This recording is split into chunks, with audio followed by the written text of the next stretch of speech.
చిత్తూరు జిల్లా ప్రముఖ పుణ్యక్షేత్రం కాణిపాకం శ్రీ వరసిద్ది వినాయక స్వామిని కుటుంబ సమేతంగా డీజీపీ ద్వారకా తిరుమలరావు దర్శించుకున్నారు. ఆలయ అధికారులు చిత్తూరు ఎస్పీ స్వాగతం పలికి ఆలయంలోకి తీసుకెళ్లారు.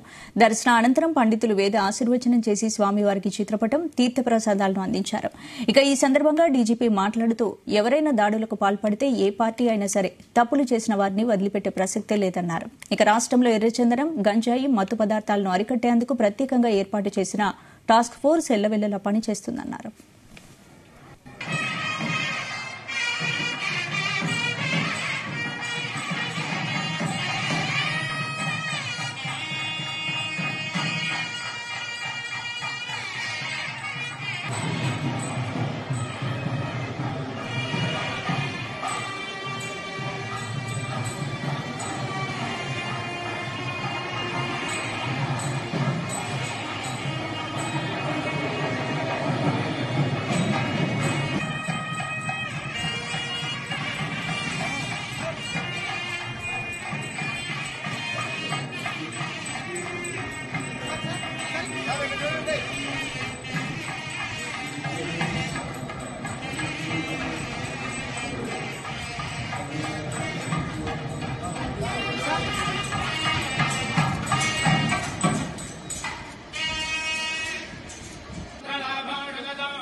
పురుష